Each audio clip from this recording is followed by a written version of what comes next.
Et ce matin, on avance dans notre série appelée Ethos, une série sur les valeurs qui façonnent notre culture en tant qu'Église. Et pour ceux qui nous rejoignent ce matin ou qui n'ont pas pu suivre les messages précédents, il s'agit d'une série de visions. On a à chaque fois en automne une série de visions où on parle ensemble de la culture de notre Église, des valeurs qui façonnent notre Église, qui on est aujourd'hui et qui on est appelé à devenir demain. Et pour ceux qui ne le savaient pas ou qui n'ont pas encore suivi ces messages, le mot ethos veut dire littéralement coutume. C'est le mot coutume et c'est l'ensemble des traits de caractère communs à un groupe d'individus appartenant à une même société. L'ethos, c'est ce qui fait qu'un groupe est un groupe. C'est ce qui fait qu'un groupe se détermine ou se distingue des autres groupes autour d'eux. Ce qui fait qu'un groupe est identifiable, c'est qu'ils ont un comportement commun, ils ont des habitudes communes, ils ont un langage, des expressions et même des mimiques communes. Dans certaines familles, on peut reconnaître que tu fais partie de telle ou telle famille parce que tu as les mêmes mimiques que ton père. Tu ressembles tellement à ta grand-mère, c'est fou. C'est pas que physiquement tu ressembles à ta grand-mère, c'est juste que tu as les mêmes mimiques que ta grand-mère. Et ça, c'est ce qui fait que tu fais partie du même groupe, qu'il y a le même ethos qui est là. Et donc l'ethos, c'est ce qui distingue un groupe d'un autre groupe, dans leur façon de penser, dans leur façon d'agir, dans leur façon de parler et dans leur façon d'interagir les uns avec les autres. Et plus important encore, l'ethos, il est défini par les valeurs, parce que les gens valorisent en commun. Et dans notre série, on parle de ces valeurs et de quelles sont les valeurs qui définissent notre ethos en tant qu'Église. Moi, je suis convaincu qu'en tant qu'Église, en tant que communauté de disciples de Jésus, on est appelé à vivre, penser, agir d'une certaine façon qui reflète les valeurs de notre roi, qui reflète qui est Jésus. Il est dit dans le livre des Actes, quand Pierre et Jean ont apporté à la guérison à un homme qui était assis à côté d'un temple, à côté du temple, et puis qui était là, qui était malade, ils ont apporté la guérison à cet homme paralytique. Et il est dit ceci, les hommes ont écouté les gens qui étaient autour d'un coup. Bien sûr, ils veulent entendre son discours. Et là, Pierre prêche et témoigne de Jésus-Christ, et il est dit ceci à propos d'eux. Lorsqu'ils virent l'assurance de Pierre et Jean, ils furent étonnés, sachant que c'étaient des hommes du peuple sans instruction. Ils les reconnurent pour avoir été avec Jésus. Et bien sûr, peut-être que ces gens qui étaient là au temple avaient vu Pierre, Jean être avec Jésus. Peut-être qu'ils les avaient vus de passage, en voyage, etc. Mais moi, je me dis aussi que probablement Pierre et Jean avaient des expressions, avaient une façon de penser, d'agir, de parler qui ressemblait à Jésus. Ces gens-là ressemblent à Jésus parce qu'ils ont tellement passé de temps avec Jésus, ils sont frottés avec Jésus et maintenant ils ressemblent à Jésus dans leur façon de penser, d'agir et de parler. Puis toi et moi, on est appelés à être reconnus comme faisant partie des gens de Jésus. On est appelé à adopter la culture et les valeurs du royaume de Dieu de manière tellement significative et tellement distinctive des autres groupes de personnes autour de nous que les gens de cette ville, les amis, les gens, nos collègues, etc. devraient dire « Ces gens-là ont passé du temps avec Jésus. Ces gens-là font partie du groupe de Jésus. Ces gens-là parlent comme Jésus, pensent comme Jésus, aiment comme Jésus, servent comme Jésus. » On est appelé à manifester une autre façon de vivre que le monde autour de nous, à nous distinguer parce qu'on est un peuple distingué pour Dieu. Amen. Jésus nous appelle à vivre une vie à contre-courant. Et il faut le dire, c'est difficile. C'est pas facile de vivre une vie qui marche à contre-courant des autres. Quand on marche et puis quand on vit d'une certaine façon, quand on valorise certaines choses, souvent on bute avec d'autres personnes qui n'ont pas la même façon de penser que nous, qui n'ont pas la même façon d'agir que nous. Mais j'aimerais dire ceci, l'appel à être distingué, différent, d'être un groupe qui appartient et qui a les valeurs de Jésus, c'est un appel qui demeure de toutes les générations du peuple de Dieu. On a parlé de Noé la première semaine, on a parlé de Noé et de sa famille qui ont vécu sous le regard de Dieu dans un temps ou dans une génération où les gens méprisaient Dieu. Mais lorsqu'on pense au peuple d'Israël, quand ils ont été déportés à Babylone, et que là, Daniel, ses amis, etc., ils étaient façonnés, ils étaient éduqués, on les instruisait, on les formait pour qu'ils adoptent la culture babylonienne, eux, ils ont décidé de marcher à contre-courant, de vivre d'une autre façon, d'intégrer ou d'incarner les valeurs du royaume de Dieu. et de ne pas se laisser finalement diluer par la culture babylonienne. Lorsqu'on pense à l'époque des premières églises dans l'Empire romain, les apôtres et les premiers chrétiens étaient dans une culture qui vivait vraiment, où il y avait vraiment des valeurs extraordinairement contraires au royaume de Dieu. Et eux, ils étaient appelés à manifester une autre façon de vivre dans leur temps. Et c'est le cas pour Daniel et ses amis, c'est le cas pour les premiers disciples des premières églises, mais c'est le cas pour nous encore aujourd'hui.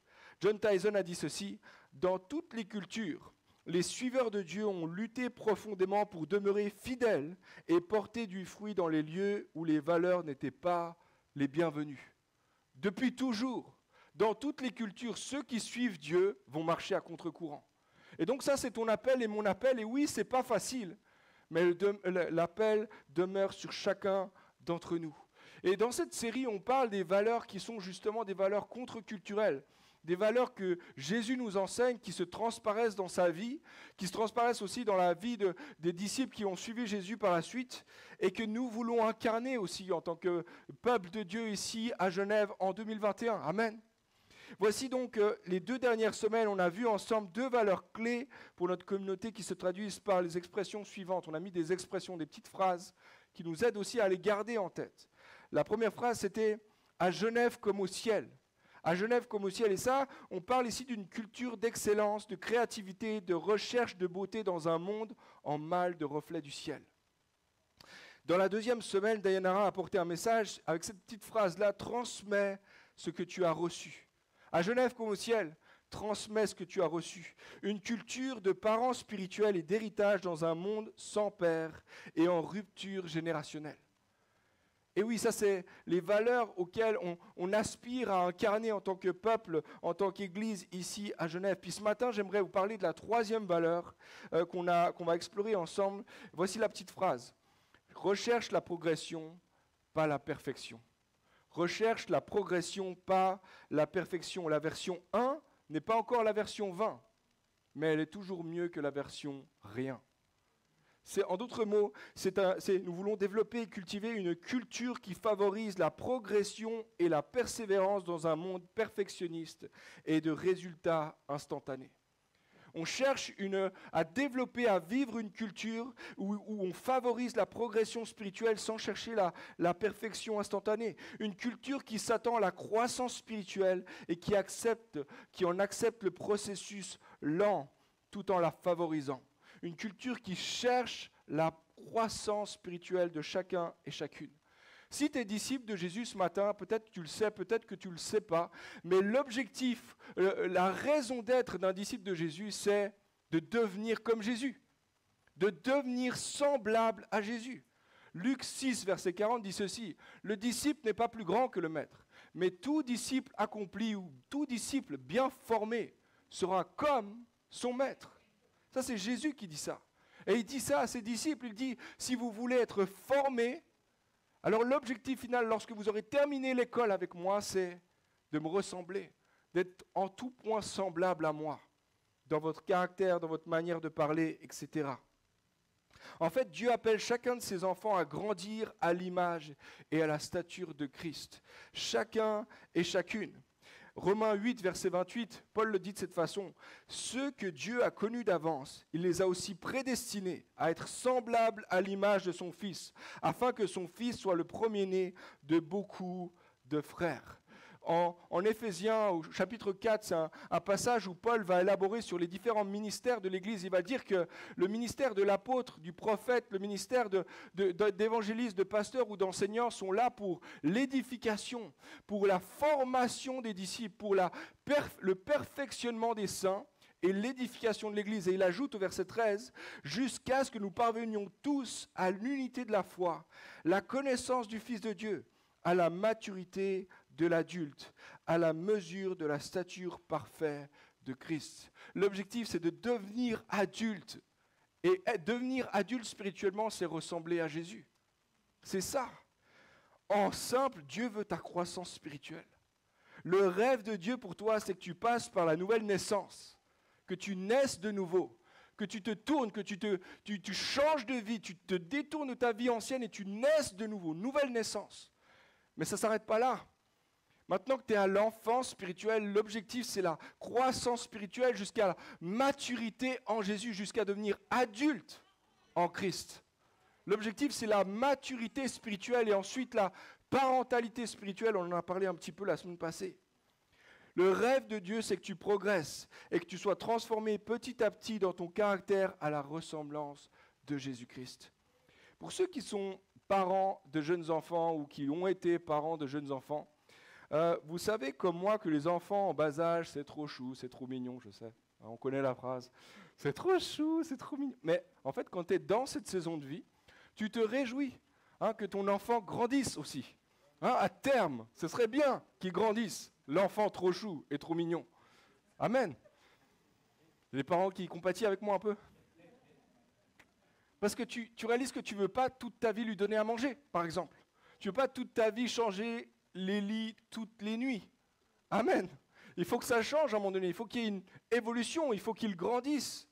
Il faut qu'il devienne adulte ou qu'il mature afin de devenir un peu indépendant, un petit peu plus mature quand même.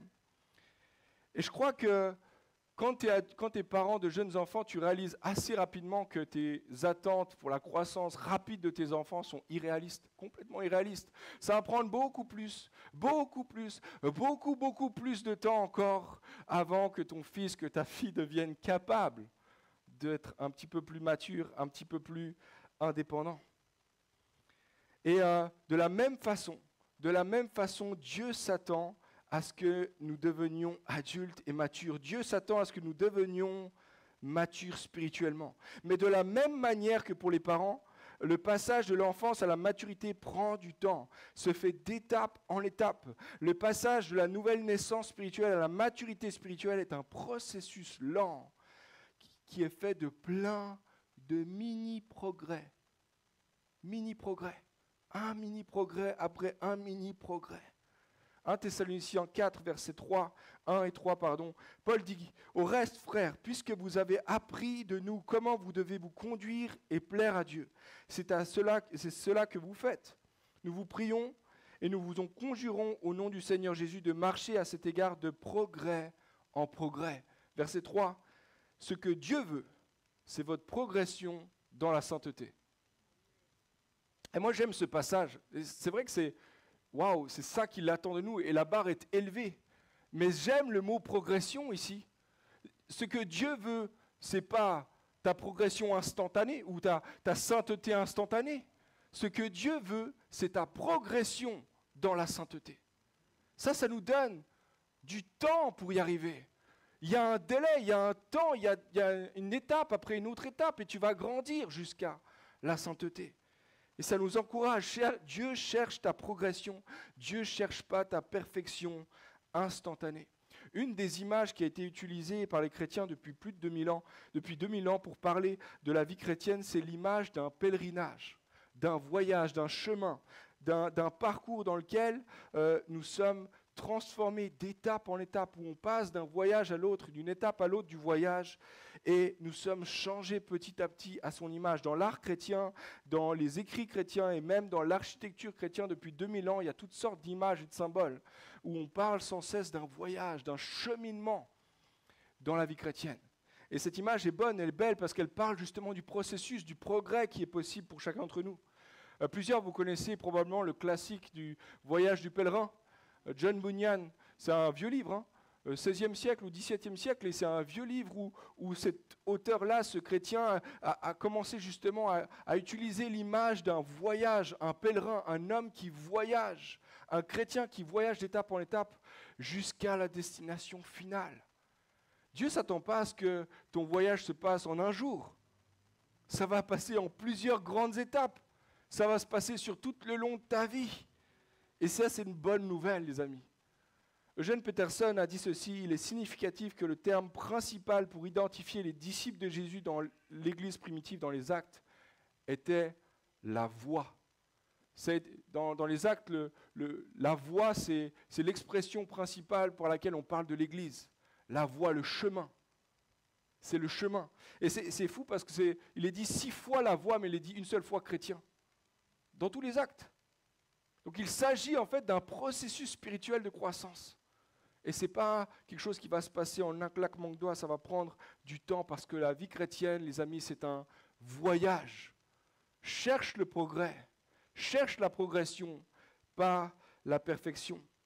Pour les premiers chrétiens, pour les premiers disciples depuis 2000 ans, les chrétiens ont toujours su que la vie chrétienne n'était absolument pas statique et figée, mais au contraire. La vie chrétienne est un processus dynamique où nous sommes appelés à être en mouvement sur un chemin de transformation dans notre caractère à la ressemblance de Jésus. Et ça, je l'ai dit, c'est vraiment une bonne nouvelle parce que moi, quand j'ai compris ça pour ma vie, tout à coup, j'ai été détendu. J'étais détendu parce que oui, je sais que les standards de Dieu sont élevés. Ils sont élevés pour nous. Mais d'un coup, je réalise que Dieu est engagé, il sait d'avance. Et il est engagé lui-même à notre processus, à notre progression, à sa ressemblance. Ça veut dire que par la grâce de Dieu, dans 10 ans, je ne serai pas pareil qu'aujourd'hui. Physiquement, c'est évident. Mais dans mon caractère, je vais être transformé. Merci Seigneur, je vais avoir plus de patience. Quelqu'un dit Amen. Oh, le pasteur, il va avoir plus de patience. Merci Jésus. C'est vrai pour moi, c'est vrai pour toi aussi. On va être transformé dans 10 ans. Tu ne vas pas être pareil qu'aujourd'hui. Merci Jésus pour ça. Par la grâce de Dieu, par son Saint-Esprit, tu es transformé. Tu ne seras plus la même personne aujourd'hui que ce que tu étais il y a 10 ans. Dieu a prévu dans son plan que tu progresses de jour en jour à l'aide du Saint-Esprit. La bonne nouvelle, c'est que si tu mets ta foi et ta confiance aujourd'hui en Dieu, il y a quelqu'un ce matin qui a été interpellé par le message tout à l'heure, il y a une parole qui était là, Anne a donné une parole d'engagement envers Dieu. Ça veut dire que si aujourd'hui tu décides de suivre Jésus, de dire oui, je me consacre à toi Seigneur, la bonne nouvelle, c'est qu'il ne va pas te laisser dans l'état dans lequel tu te trouves. Il va te transformer. La bonne nouvelle, premièrement, c'est qu'il t'accepte tel que tu es. Par la grâce de Dieu, il t'accepte tel que tu es dans l'état dans lequel tu te trouves. Mais la deuxième bonne nouvelle, c'est qu'il va te transformer. Tu ne vas plus être dans le même système, tu ne vas plus être toujours bloqué dans la même histoire, toujours dans les mêmes problèmes, les mêmes péchés. Dieu va te transformer. Merci Jésus pour ça. C'est vraiment une bonne nouvelle, puis en même temps, ça nous pose des questions. Ça nous pose des questions peut-être à ceux qui marchent avec Jésus depuis plus que 5 ans, depuis plus que 10 ans, plus que 20 ans. La question que ça nous pose, c'est depuis que tu suis Jésus, qu'est-ce qui a changé dans ta vie? Qu'est-ce qui change en toi? Est-ce qu'il y a quelque chose qui a changé en toi? Qu'est-ce que tu peux dire que Jésus a changé dans ta vie? Spécifiquement, précisément. Parce que selon la parole de Dieu, cette transformation doit avoir lieu dans beaucoup de domaines. Plusieurs domaines, j'en ai relevé 5 pour nous ce matin. 5 domaines dans lesquels la parole de Dieu nous appelle à la progression. Premièrement, il nous appelle à la progression dans la foi. Je ne sais pas si vous vous rappelez l'histoire où les disciples disent à Jésus « Augmente notre foi », parce qu'ils réalisent en fait que leur foi est trop petite. Augmente notre foi. On est appelé à progresser dans la foi, on est appelé à l'accroissement dans la grâce et la connaissance de Dieu, d'être plus intime avec Dieu de jour en jour, de le connaître de mieux en mieux, pas seulement intellectuellement, pas seulement parce que je connais un peu plus la Bible aujourd'hui que hier, mais de le connaître dans l'intimité. Il est dit justement que Jésus, que personne n'a jamais vu Dieu, mais Jésus le Fils, qui vit dans l'intimité du Père, nous l'a révélé. Alors si toi tu vis dans l'intimité avec Jésus, tu es censé le connaître toujours plus, progresser dans ta connaissance de Jésus. Le troisième aspect, c'est la croissance dans la sainteté. Ce que Dieu veut, c'est ton progrès dans la sainteté, on l'a dit tout à l'heure, mais aussi le progrès dans l'amour fraternel. Il est dit justement que Paul parle de progresser dans notre amour les uns pour les autres. Il faut que ce soit évident qu'il y ait un progrès dans notre amour pour nos frères et sœurs dans l'Église. Le dernier domaine que j'ai relevé ce matin, la progression dans les dons spirituels. Peut-être vous vous rappelez ce passage, c'est un passage que j'apprécie particulièrement où Paul dit à Timothée que personne ne méprise ta jeunesse, mais sois un modèle. Puis, sois un modèle dans tous ces domaines-là, mais à un moment donné, il va lui dire, sois un modèle de progression. Il dit que tes progrès soient évidents pour tous. Progresse tu as reçu un don de parler en mon nom, de prêcher la parole, de lire la parole. Exerce-toi à toutes ces choses-là, que tes progrès soient évidents pour tous. Et ça, ce n'est pas seulement pour les prédicateurs, hein, merci Seigneur, j'ai l'impression petit à petit quand même de progresser, mais ce n'est pas seulement pour les prédicateurs, c'est aussi pour tous ceux et celles qui ont un don du Seigneur. Si tu as un don de libéralité, tu es appelé à progresser dans la libéralité. Merci beaucoup. Si tu as un don de service comme Donatilla, merci. Tu es appelé à progresser. Je vais prendre une goutte. Tu es appelé à progresser dans le service. Si tu as un don de diriger, de présider, tu es appelé à progresser dans ton don. Si tu as un don de prophétie, tu es appelé à progresser dans ton don aussi. Tu es appelé au progrès dans les dons que le Seigneur te confie. Alors ma question peut être plus précise maintenant. Est-ce que dans les dernières 5 années, 10 années, tu as grandi dans ta foi? Est-ce que dans les 5, 10, 20 dernières années, tu as grandi dans ton amour pour les autres? Est-ce que dans les 5, 10, 20 dernières années, tu as grandi dans ta connaissance, dans ton intimité avec Dieu?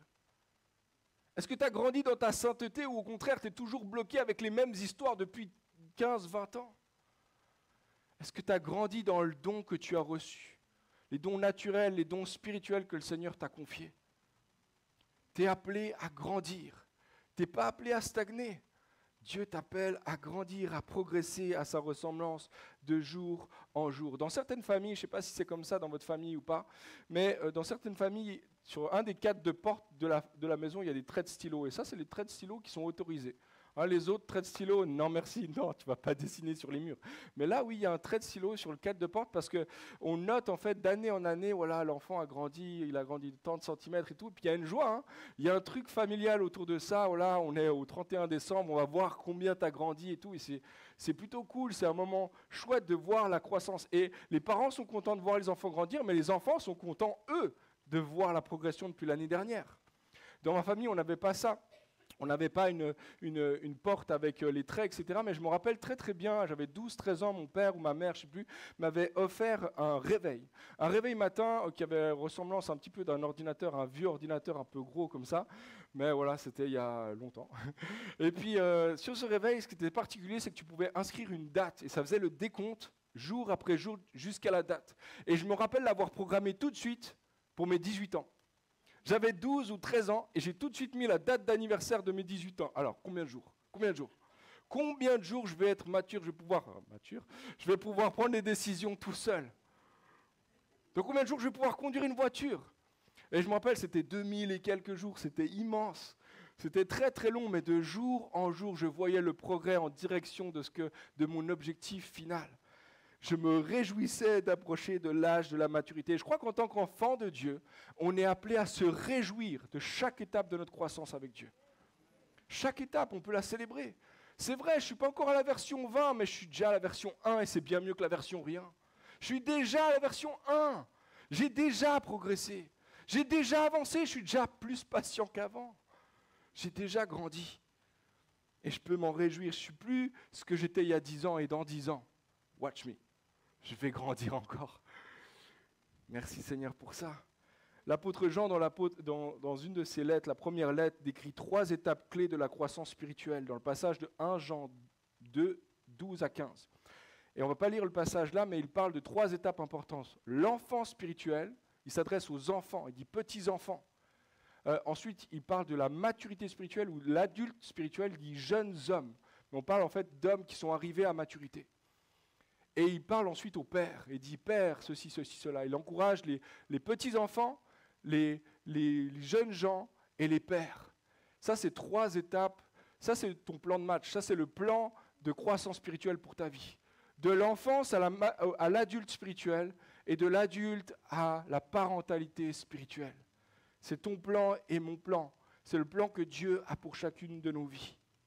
Le problème, c'est que parfois, la croissance ne se passe pas comme elle devrait avoir lieu. Hein, que ce soit dans la vie d'un enfant ou, je ne sais pas si vous pensez à une plante ou à un arbre que vous avez planté, si dans 10 ans, l'arbre n'a pas encore bougé, n'a pas évolué, il y a un problème. Ah, parce que naturellement, l'arbre est censé croître. De la même manière, si vous regardez la croissance, la courbe de croissance d'un adolescent, et puis qu'en l'espace d'une année, le petit il a pris 20 cm, il y a eu un souci, là, il y a eu une accélération dans la croissance qui est peut-être pas bonne aussi. Et dans ce sens-là, de la même manière, il y a aussi dans la vie chrétienne ou dans la croissance spirituelle des croissances qui sont trop lentes ou des croissances qui sont trop rapides. Et le problème, c'est que la croissance en elle-même n'est que le symptôme d'un problème sous-jacent. Le premier symptôme d'une mauvaise croissance, c'est la stagnation dans la croissance. La stagnation, c'est probablement le symptôme d'un manque d'alimentation spirituelle ou d'une foi qui est passive. Puis certains, vous vivez exactement ça aujourd'hui. Dans les premiers temps, peut-être il y a 10 ans, 15 ans, dans les premiers temps, il y avait un zèle, il y avait une faim pour Dieu, une soif pour Dieu, et là tu voyais des progrès, tu avançais, tu connaissais, il y avait quelque chose qui grandissait en toi. Puis à mesure des années qui passent, il y a quelque chose qui s'est refroidi en toi. Il y a quelque chose peut-être du zèle du premier au tout début qui est parti. Et maintenant, tu peux dire honnêtement que la seule chose qui nourrit ta vie, c'est quand tu vois des frères et sœurs, peut-être le dimanche matin au culte. Et certains d'entre vous, il n'y a pas de condamnation ici, mais c'est votre réalité aujourd'hui. Et ça, c'est la stagnation. Et c'est le symptôme d'un manque d'alimentation spirituelle. Et ça produit malheureusement la passivité. Et de dimanche en dimanche, de semaine en semaine, tu te sens de plus en plus finalement détaché de ton propre processus de croissance. Si c'est ton cas, j'aimerais te dire, reviens à Dieu. J'aimerais te dire simplement, va simplement devant Dieu et tu lui dis, oui Seigneur, je reconnais, j'ai stagné dans ma foi ces dernières années. Je n'ai pas avancé. Il n'y a rien qui a vraiment évolué dans ma sainteté, dans mon amour pour les autres, dans mes dons, etc. Il n'y a rien qui a bougé. Je le reconnais. Et alors que tu lui demandes pardon, lui te pardonne. Puis là, tu prends l'engagement de nourrir ta foi par la parole, par la présence de Dieu. La Bible dit que la foi vient de ce qu'on entend et ce qu'on entend vient de la parole de Dieu. Il faut que tu nourrisses ta vie de la parole de Dieu, alors la foi va grandir en toi. Le deuxième symptôme d'une mauvaise croissance, c'est la précipitation dans la croissance. La précipitation, c'est souvent le symptôme d'un perfectionnisme spirituel. Un perfectionnisme spirituel, ce qu'on appelle aussi parfois le légalisme. Le légalisme, c'est du perfectionnisme spirituel. C'est ce qui se passe concrètement quand tu te mets une pression pour savoir plus, pour connaître plus, pour faire plus, pour vite témoigner, pour vite prêcher, pour vite servir. Puis je veux vite grandir dans mes étapes parce qu'il faut vite y aller parce que je dois impressionner Dieu. Laisse-moi te dire, tu ne vas pas impressionner Dieu. Impossible, tu ne vas pas l'impressionner. En fait, il t'aime déjà trop pour que tu l'impressionnes. Il t'aime déjà, il a déjà de l'amour pour toi. Tu n'as rien besoin de faire de plus pour qu'il t'aime plus. Tu n'as rien besoin de faire de moins pour qu'il t'aime moins. Dieu t'aime parce qu'il t'aime, parce qu'il t'aime, parce qu'il t'aime, et c'est tout. Et ça ne change à rien. On est sauvé par sa grâce. On est aimé par sa grâce. Et c'est sa grâce depuis le début jusqu'à la fin. En ce sens-là, Paul, il écrit à l'église de Galate. Et il leur dit à l'église de Galate, vous avez reçu la grâce, vous avez reçu le témoignage. Puis aujourd'hui, vous vivez différemment. Écoutez ce qu'il dit. Galates 3, verset 1. Galates sans intelligence. On ne va rien dire. Qui vous a fasciné pour que vous n'obéissiez plus à la vérité, vous, aux yeux de qui Jésus-Christ a été décrit comme crucifié. Voici seulement ce que je veux apprendre de vous. Est-ce en pratiquant les œuvres de la loi que vous avez reçu l'Esprit ou en écoutant l'Évangile avec foi? Manquez-vous à ce point de bon sens? Après avoir commencé par l'Esprit, voulez-vous maintenant finir par la chair? En d'autres termes, il est en train de dire, tu n'as pas été sauvé seulement, tu n'as pas seulement été gracié au moment de ton salut, au moment où tu as reçu le salut en Jésus-Christ. Tu reçois la grâce de jour en jour. Et tu as besoin de la grâce pour être transformé de jour en jour. Ce n'est pas par tes forces, ce n'est pas au début, c'est par la grâce de Dieu, puis ensuite c'est par mes efforts, par mes œuvres. Non, c'est par la grâce de Dieu au début, puis c'est par la grâce de Dieu le lendemain, puis c'est par la grâce de Dieu encore 10 ans plus tard, encore 10 ans, encore 20 ans, et jusqu'à la fin de ta vie, c'est par la grâce de Dieu. On peut applaudir le Seigneur ce matin. L'apôtre Paul dit, c'est une erreur profonde, ne t'appuie pas sur tes propres efforts, c'est par la grâce de Dieu du début jusqu'à la fin. Il y a tellement d'exemples dans la parole de Dieu d'hommes, de femmes qui sont passés par un processus de croissance qui est sain, qui n'est pas retardé et puis qui n'est pas précipité non plus. On pense par exemple à Samuel qui est devenu un des grands prophètes. Samuel, un prophète en Israël, il est dit dans 1 Samuel 2, verset 26, « Le jeune Samuel continuait à grandir, il était agréable aussi bien à Dieu qu'aux hommes. » Samuel grandissait. Il n'était pas précipité de grandir, puis en même temps, il grandissait. Il n'était pas stagnant. Jean-Baptiste, il est dit de lui, c'est lui qui a ouvert la voie pour Jésus. Il est dit en Luc 1, verset 80, « L'enfant grandissait et se fortifiait en esprit. Il restait dans les déserts jusqu'au jour où il se présenta devant Israël. » Il n'était pas pressé, mais il savait où il allait. Puis en même temps, il était fortifié par l'esprit. Alors qu'il était dans les déserts, c'était une saison de sa vie. Il progressait chaque jour. Paul, il est dit de Paul qu'il a été, qui a été vraiment un des pionniers, qui a permis que le christianisme se répande vraiment dans tout l'Empire romain. Et il est dit dans Acte 9, et c'est juste après sa conversion, il est dit ceci, « Cependant, Saul, Paul, se fortifiait de plus en plus. » Il se fortifiait de plus en plus. Avant de commencer à porter la parole, aller ici et là, à voyager et tout, il se fortifiait dans le Seigneur. Il est dit même de Jésus, qu'il a grandi, qu'il croissait, qu'il se fortifiait en Dieu. Si vous ne me croyez pas, ça se trouve dans Luc 2. Je vous laisse chercher. Il grandissait avant d'entrer dans sa mission pour le Père. Tous les hommes et les femmes de Dieu qui nous ont précédés dans la foi ont tous vécu un cheminement de transformation, de progrès en progrès, de croissance en croissance, de progression en progression. Ils vivaient avec Dieu. Cherche la progression, pas la perfection. C'est notre appel à tous, les amis. Chacun d'entre nous. Maintenant, la question qui demeure, on a longuement parlé de la nécessité, de l'importance de la progression spirituelle, mais la question qui reste ce matin, c'est à quoi ressemble une culture d'église qui favorise la croissance et la progression spirituelle? Et ma réponse, c'est un seul mot, la grâce. Un seul mot. Il suffit d'une culture de grâce, et la culture de grâce est le terrain propice, le terreau propice à la croissance spirituelle des frères et sœurs. Culture de grâce. La grâce, c'est la faveur de Dieu à l'égard de ceux qui ne le méritaient pas. La grâce, c'est quand Dieu a regardé ma vie et la tienne, il a dit, en fait, ok, il n'est pas encore la version 20, mais il est déjà plus la version rien. Je vais le prendre de rien et je vais l'amener à 20. J'ai confiance dans le processus parce que mon esprit travaille en lui. Ça, c'est la grâce de Dieu. La grâce de Dieu, c'est qu'il nous a pris là où on était, en dessous du dessous de la boue, et qui nous amène d'étape en étape, de progrès en progrès, à ressembler à Jésus, le roi glorieux de l'univers. Waouh! Dieu nous transforme. Ça, c'est la grâce de Dieu. La grâce, c'est qu'il nous a vus de loin. Il a regardé là où on était perdu très très loin de lui. Et il nous a choisis là où on était, en croyant qu'il est capable de nous transformer à sa ressemblance et à sa gloire. Il choisit des vases vils pour en faire des vases d'honneur. Il choisit de transformer ce qui était faible et pauvre, et petit et faible, et de confronter les choses fortes de ce monde. Gloire à Dieu. Il a choisi de tout miser sur ma vie, sur ta vie, de donner ce qu'il avait de plus précieux dans le ciel, son propre Fils, pour miser sur chacune de nos vies. Ça, c'est la grâce de Dieu.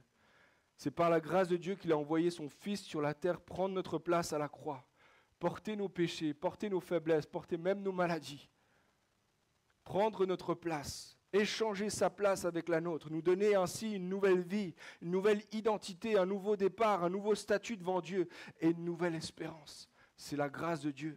Mais c'est aussi par la grâce de Dieu qu'il a envoyé son esprit en nous pour nous transformer, pour nous amener à progresser, pour nous conduire d'étape en étape à le ressembler jusqu'à la fin de notre vie.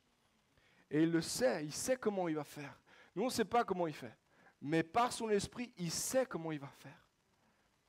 J'ai aimé cette phrase, j'ai lu cette semaine, j'ai lu un auteur, Paul Tripp, et ça m'a tellement touché. Et franchement, j'aurais voulu vous lire le complet chapitre, mais bon. On va s'arrêter à... Vous allez voir, c'est un peu long, mais je trouve ça tellement bon. On va lire ensemble ce que Paul Tripp a écrit à propos de la grâce. Après Dieu, c'est le mot le plus important que nous puissions penser et dire. La grâce fait toute la différence dans notre vie spirituelle. Elle est la seule chose qui a le pouvoir de vous changer et de transformer votre être entier. Il n'y a tout simplement rien de comparable à la grâce de Dieu. La grâce est quelque chose que vous ne méritez jamais, mais que vous pouvez toujours recevoir. La grâce exige que vous reconnaissiez votre indignité, mais elle ne vous fera jamais sentir seul et mal aimé. La grâce vous rappellera toujours, à nouveau, que vous n'avez aucun moyen, quel que soit, de gagner la faveur de Dieu, mais elle vous préservera de la crainte de ne pas être à la hauteur. La grâce vous confrontera à la réalité. Vous êtes bien moins que ce que vous croyez être, mais elle vous confortera dans la promesse que vous pouvez être bien plus que ce que vous pouvez l'imaginer. La grâce te confronte, elle te montre à quel point en fait tu es petit, à quel point tu es loin. Puis en même temps, la grâce te dit, il n'y a rien que Dieu ne peut pas faire dans ta vie. Il n'y a rien d'impossible dans ta vie. Dieu est capable de le faire. Si toi tu vois que des impossibilités, Dieu voit c'est possible, c'est possible, c'est possible, par ma grâce, par l'Esprit de Dieu en toi. L'apôtre Paul a témoigné lui-même de la puissance de la grâce dans sa propre vie. 1 Corinthiens 15, verset 10, il dit, par la grâce de Dieu, je suis ce que je suis, et sa grâce envers moi n'a pas été sans résultat. Par la grâce de Dieu, je suis aujourd'hui ce que je suis, mais je viens de loin. Puis c'est sa grâce qui a fait ce travail en moi. Puis il va le faire encore, il va encore me transformer. Mais aujourd'hui, où j'en suis, c'est la grâce de Dieu qui l'a fait. Et c'est la grâce de Dieu qui m'a accompagné tout au long du résultat, tout au long du processus. Les amis, la grâce ne voit pas seulement ce que tu es aujourd'hui, la grâce voit ce que tu peux devenir avec l'aide de Dieu. La grâce ne réduit pas les gens à ce qu'ils sont ou à ce qu'ils font aujourd'hui, mais elle voit le potentiel de progression extraordinaire qui demande juste à émerger dans chacune de nos vies. C'est pour ça que la grâce est si essentielle pour la croissance spirituelle. C'est pour ça qu'il faut la grâce dans l'Église. S'il n'y a pas la grâce dans l'Église, il n'y aura pas de croissance dans l'Église. S'il n'y a pas la grâce entre nous, les amis, il n'y aura pas de progression dans tous ces domaines-là qu'on a vus ensemble. En fait, je suis convaincu aujourd'hui qu'il n'y a pas une communauté, il n'y a qu'une communauté, qui comprend et qui expérimente la grâce de manière régulière, qui permettra réellement un terrain propice à la croissance spirituelle. La grâce est le seul contexte sain, la seule culture, le seul terreau favorable qui puisse permettre de croître spirituellement dans les bonnes conditions. La grâce accepte le processus lent de transformation. La grâce va dire, ok, t'es tombé mon frère. Ok, ça n'a pas été cette semaine ma sœur. Mais tu sais quoi, la grâce de Dieu est active en toi. Et ce qu'il a commencé de faire en toi, il va l'accomplir jusqu'au bout. C'est la grâce dans une église, c'est des frères et sœurs qui se rappellent les uns aux autres la bonne nouvelle de l'évangile. Qui se redisent, ok, t'es pas parfait, mais tu sais quoi, moi non plus. Et ensemble, on ne cherche pas la perfection, on cherche la progression. On ne cherche pas à être parfait comme ça. Dieu va nous rendre parfaits dans un long processus de progression. Mais tu sais quoi, en attendant, on marche ensemble. La grâce va dire, ok, essaye-toi la prédication. Tu vas rater, c'est pas grave. Tu vas faire mal, pas grave. La grâce dit, essaye-toi à utiliser ton don de prophétie. Puis tu sais quoi, si au début ça ne ressemble pas trop à ce que... C'est pas grave, la grâce est là. Et la progression va avoir lieu. Tu vas grandir encore. Toi et moi, on est en train de grandir, n'est-ce pas? La grâce dans une église va dire, bienvenue parmi ceux qui sont en chantier. Bienvenue parmi ceux qui sont en train d'être transformés. Bienvenue parmi ceux qui ne sont pas encore finis. Bienvenue parmi ceux qui sont dans le processus, qui ne sont pas encore au niveau 20, mais qui sont déjà au 1, qui ne sont pas au rien. La grâce, ça change tout dans une communauté. Ça change notre façon de parler les uns avec les autres. Ça change notre façon de se regarder les uns les autres. Et ça change notre manière de nous voir nous-mêmes. J'aimerais inviter Anne juste à jouer quelques notes. On va aller à la prière dans un instant. J'avais cette image qui m'est venue aussi en réfléchissant à ce domaine de la grâce, etc. Et dans mon processus d'études, j'ai fait des études d'architecture avant de faire théologie. Et puis, il y a eu tout un temps, on faisait évidemment des études dans toutes sortes de domaines, mais une des choses qui m'a marqué vraiment dans mes études, c'est qu'il y avait sans cesse cette idée-là que justement, on est là pour voir les ruines, pour observer le potentiel des ruines. Et ça m'a marqué, je trouvais ça beau, j'ai trouvé ça très poétique. Ok, je vois une ruine, mais je suis censé voir quelque chose au travers de la ruine. Qu'est-ce qui pourrait sortir de cette ruine? Et je trouve ça très parlant du domaine de la grâce. Parce que c'est comme ça qu'on est appelé à nous regarder les uns les autres. Ok, peut-être qu'aujourd'hui je suis une ruine, vous avez devant vous une ruine. Mais si vous avez des yeux de grâce, vous allez voir au travers de ça tout le potentiel de ce que je peux devenir. Et si la grâce est en moi, je peux commencer à regarder au travers des ruines de vos vies et dire, Dieu est capable de faire quelque chose d'extraordinaire avec ça. Il y a une photo qui va s'afficher à l'écran. Dans le domaine de l'art aussi, j'ai appris que c'est seulement à partir du XVIe siècle qu'on a commencé à valoriser les peintures anciennes, les œuvres d'art anciennes. Avant ça, ce qu'on avait tendance à faire, c'est on prenait le matériel et puis on l'utilisait pour combler un trou, pour la, je sais pas, la plomberie ou j'en sais rien quoi. On utilisait en fait le matériel et puis voilà, sans trop prêter garde à ce qu'elle était, cette œuvre d'art. Si elle était sale, on n'allait pas la restaurer. Mais à partir du XVIe siècle, on a commencé à valoriser les œuvres du passé. Et c'est à ce moment-là qu'est né un petit peu ce travail de restaurateur, des gens qui se penchent comme ces deux dames-là sur ce tableau et qui frottent grain de poussière après grain de poussière. Enfin, il faut vraiment être patient là, c'est pas pour moi. Mais grain de poussière après grain de poussière et puis qui enlèvent impureté après impureté. Et en fait, c'est exactement ce que Dieu fait avec nous. C'est exactement comme ça que Dieu nous voit. Il voit la valeur de l'œuvre d'art qu'il a créée lui-même. Il ne voit pas toute la saleté qui est sur toi. Et il est en train, par la grâce de Dieu, par son œuvre, par son Saint-Esprit, d'enlever grain de poussière, après grain de poussière, de restaurer chacune des belles choses qu'il avait destinées pour ta vie et pour ma vie. Et ça, les amis, si on garde cette image en tête, ça va nous aider à voir les frères et sœurs comme des œuvres d'art en restauration. Toi et moi, là, ici, c'est un établi. On est cette table sur laquelle Dieu se penche. Il y a une restauration qui va avoir lieu. Elle est en cours, c'est pas fini. Progresse. Ne cherche pas la perfection, pas tout de suite. Ça va venir un jour, on sera transformé en un instant à son image. Mais aujourd'hui, étape après étape, progrès après progrès, petit pas après petit pas par la grâce de Dieu. J'aimerais simplement proposer qu'on penche nos têtes quelques instants et puis qu'on prie. On prie pour plusieurs personnes, mais aussi pour nous en tant qu'Église. Parce qu'en réalité, je crois qu'on a tous besoin de réaliser à nouveau la grâce de Dieu. À quel point il nous a aimés de manière sans condition et de manière extraordinaire, extravagante. Alors qu'on ne le méritait pas, il a regardé à nous. Quelle grâce immense.